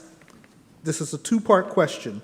Do you believe in systemic racism exists in our criminal justice system, and what would you do to address this trend?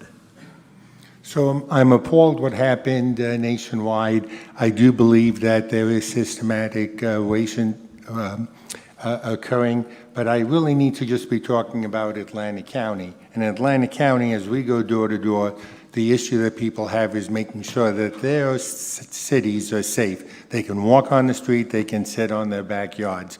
So we need to work with our law enforcement departments to make sure that they're doing community policing, that each police department is representative of the demographics of their community, that we're working hard with making sure that every municipality has the proper amount of police officers they need to keep the city safe, and that they have the technology they need to keep it safe as well. I think working together with the community, we can be leading the nation and we can provide safety for all of our communities. Ms. Swift. Well, it is a tragedy what happened to Mr. Floyd. He left behind 4 children. What had happened on the national level was, a tragedy. The focus here is Atlantic County and making sure that we support our police, that they have the training that they need. Atlantic City, basically, the police force has been defunded. They are down 60 police officers. We don't even have a chief of police appointed right now. This is causing so much crime in Atlantic City that it's unconscionable. Children are running loose with guns, and there's so much violence. We talk to the residents, and they don't feel safe. So we need to support our police and our fire and our public safety. Mr. Armato, systemic racism. I think that we have come a long way since George Floyd. I think it started a national debate, which still goes on today. And getting our youth involved with things to do as opposed to just roaming our streets is imperative. And that is one of the main reasons that in this last budget, Assemblyman Mazzio and myself had appropriated $1.5 million to Atlantic City's pallet industry to get these programs off the ground. So they have something to do as opposed idle time is idle hands. Ms. Fitzpatrick. While systemic racism exists in a lot of institutions in our country, I think that in particular the Atlantic City Police Department is one of the most diverse organizations that I've had the pleasure of coming in contact with. I believe they speak 25 languages on that force, and they truly represent the town, the city that they serve. It's education, again, that needs to happen. I've seen recently examples of an opportunity in different cities to call a less lethal police car when someone is having a mental health crisis rather than committing a criminal act. And I think that's something that we should explore. Thank you. All right, this next question, we are going to start with Ms. Swift. A Press of Atlantic City reader asks, what can New Jersey do to make higher education more affordable while also opening up alternative job training opportunities for those not interested in attending college? Well, this is an issue I also deal with on a daily basis. I can't tell you how many people I know that have hundreds of thousands of dollars in student loans, and they simply can't get out of it. I also know people that co-sign student loans, and their children passed away, and they're still saddled with that debt. We need to encourage kids, and I call them kids, to work while they're in college. My nephew is going to Stockton University, and he has a job. He's trying to keep his student loan debt down, and he's working. You can't go and sit in college in a fraternity house for 4 years and think that your parents are going to pay for it. Either your parents are going to pay for it or you're going to pay for it for student loans. When you come out with hundreds of thousands of dollars in student loans, do you know what that does to your morale, finances? It shuts people down. So we need to encourage kids, when you go to college, you can have a job. This is not your parents' responsibility. Okay, they need to be fiscally responsible, and that's one of the things that I think that we need to encourage kids to do, and Stockton's doing a great job at it, because a lot of these kids, they live at home, they work, they come here, and the ones that have a room in the dormitory are the luckiest ones of all. Where we go now to Mr. Armato. I think I said before that we are all not all destined to go to college. We need plumbers, electricians, carpenters. ACIT is a great institute to do these things, but I think we have to look further into making incentives for college students to be compensated for staying in the state of New Jersey. Too often, with Rutgers and Stockton universities and our higher education, an education is received here and then they leave. Some incentives have to be to educate here, stay here. Ms. Fitzpatrick.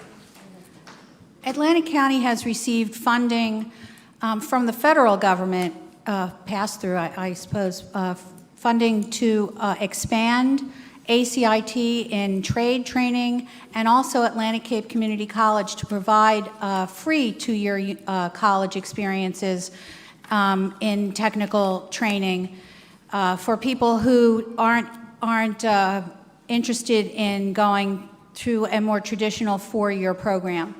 Those are some things that we're doing here in Atlantic County to expand, as well as union apprenticeships and other opportunities for technical training. And Mr. Guardian. So I applaud the county for more than doubling the size of ACIT. That's what we need to provide the skills for these kids when they want to continue. I think county college is a great way to cut down the cost for your long-term college education. I think it's very important that we do things like nursing programs and allow them to be done at the county college. And I agree, we need to keep students that attend the wonderful universities and colleges in our state in staying here after they graduate, and we can do that by paying down the loans that they still owe. Thank you. We're rounding the bend on this debate, but we have time for a few more, so this one will begin with Mr. Armato. How would you rate the state's efforts to promote green energy and its plans for an offshore wind farms and developing solar power projects? I think the state of New Jersey is on a pathway for green energy. If you look at the incentives that we have for solar, for wind, these are the things that are the future of the state and of the country, for that matter. And by addressing these things, we address climate change. And being on an island, I think everyone understands what climate change is doing to the island. There's projections of 20, 25 years from now that most of Atlantic City will be underwater. Obviously, these are unacceptable.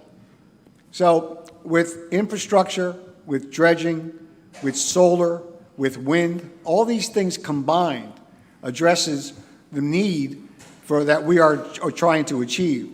And I look forward to being part of that going forward. Ms. Fitzpatrick.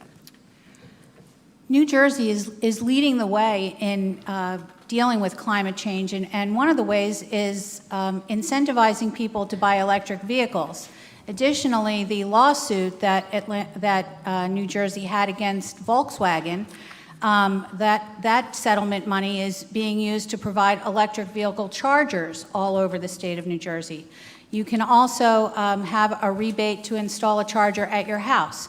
So in addition to wind and solar, going electric in your vehicle, is going to go a long way to meeting our goal of total renewable energy by 2050. Mr. Guardian. We need to find cleaner ways of creating energy, and we've got to figure out a way of how we can use less energy. I think government should be leading the way with buying electric vehicles. It's pretty simple. I think we should be putting power solar grills on top of roofs and on carports, and we should be building larger farms where they're not going to take away either farms or forest. But I think we're not at the stage yet to be building 60-story high, football field wide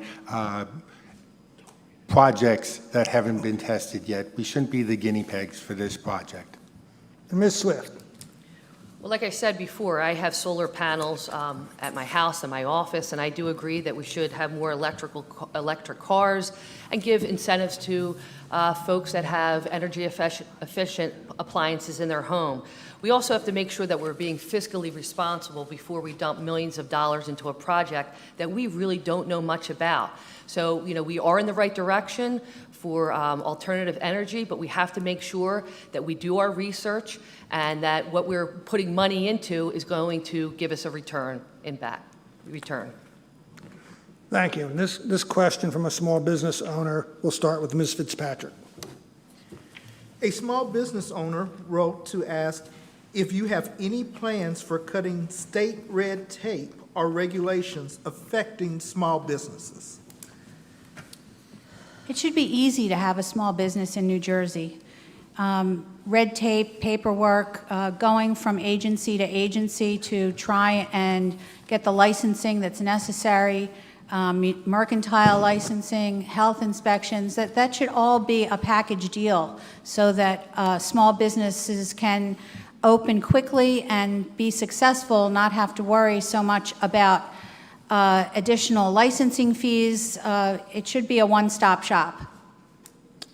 Mr. Guardian.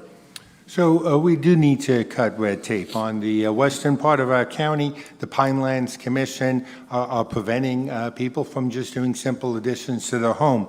On the East Coast, we deal with CAFRA regulations.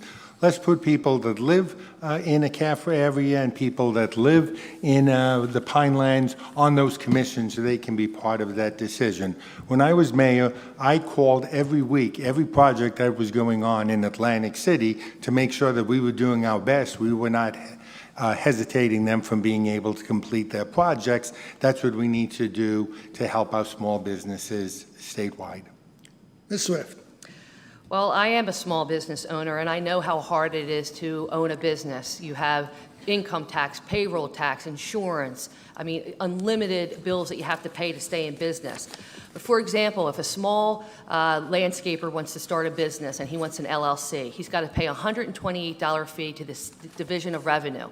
Then he has to get his federal identification number. Then if he wants to get a New Jersey contractor's license, he has to get insured. He's got to go pay to get an insurance certificate. Then he's got to pay $90 to the other state agency to get the contractor's license.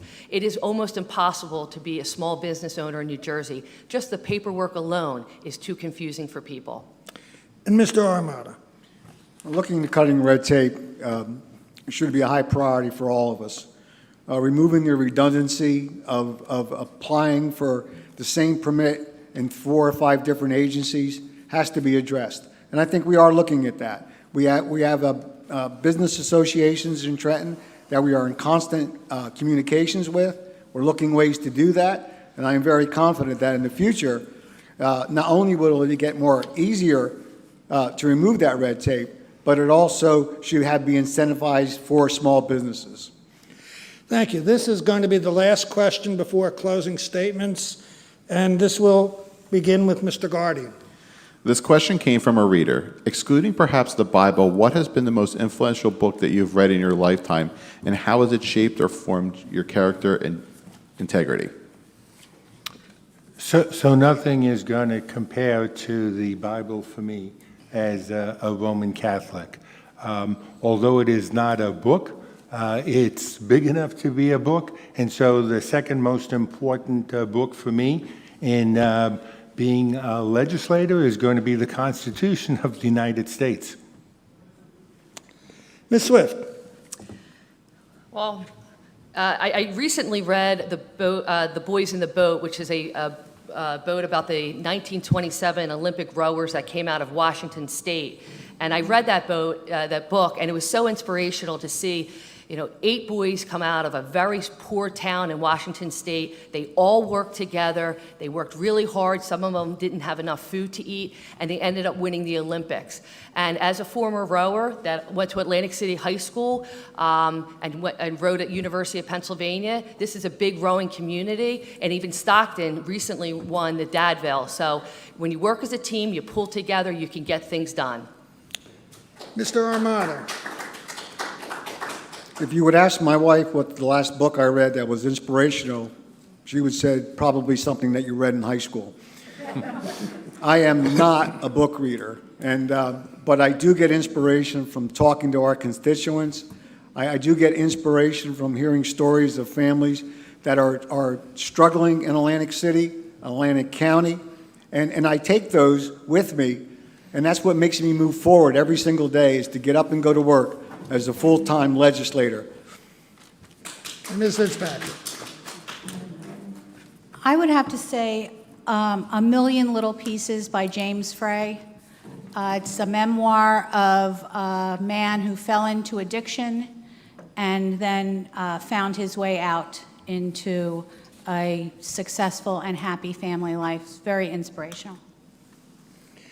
Very good.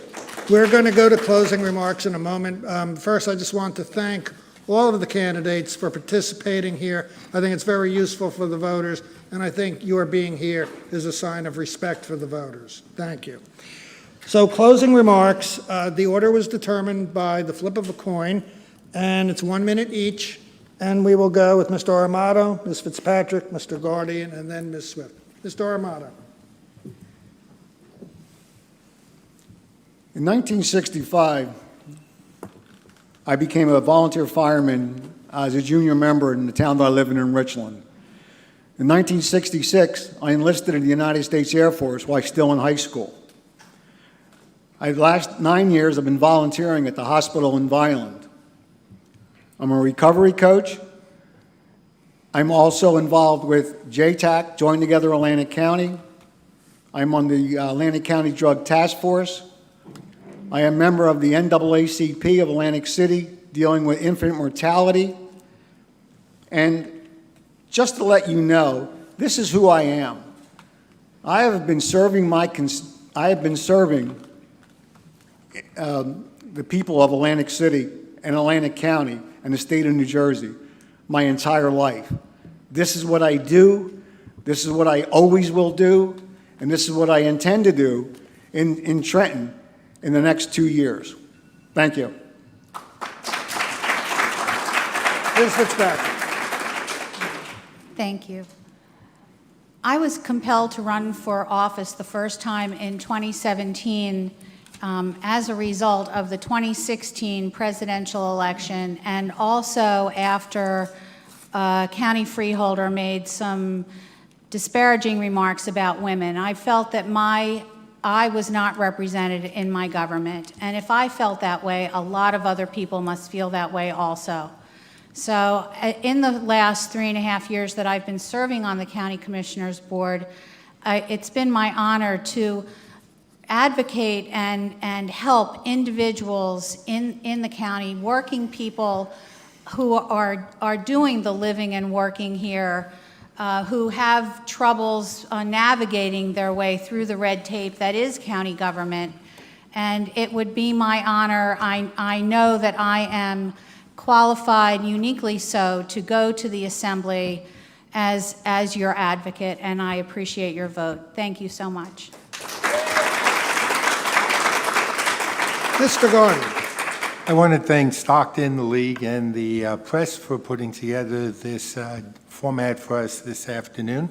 I started with 20 years of experience with the Special Improvement District. I was mayor of Atlantic City, and then I was the business administrator of Toms River, which is a more suburban community. So I'm able to understand what the needs are of the 17 different municipalities within our county. I also was the first broke mayor in Atlantic City since casino gaming. And so although we had lots of projects that we funded, we did it with funds that came from the state and the federal government.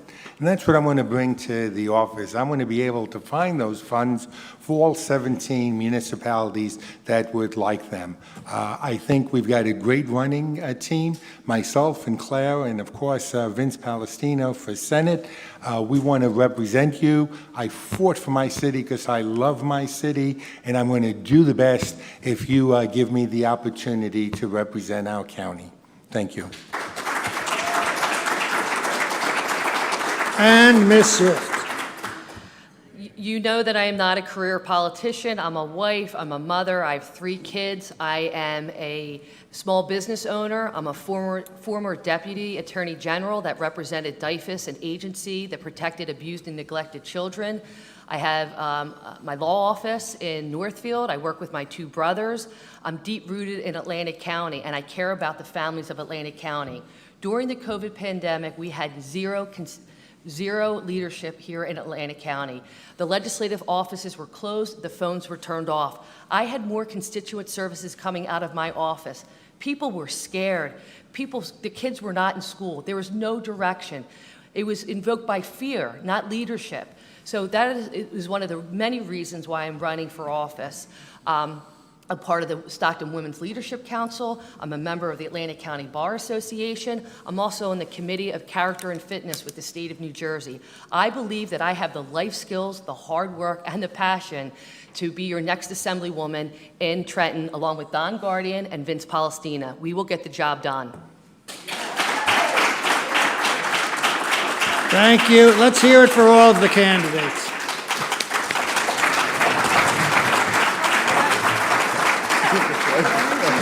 Very briefly, the Hughes Center will co-sponsor a debate for Atlantic City Mayor here on October 19th with the press, and a debate for County Clerk with the League of Women Voters October 20th. Thank you, and good night.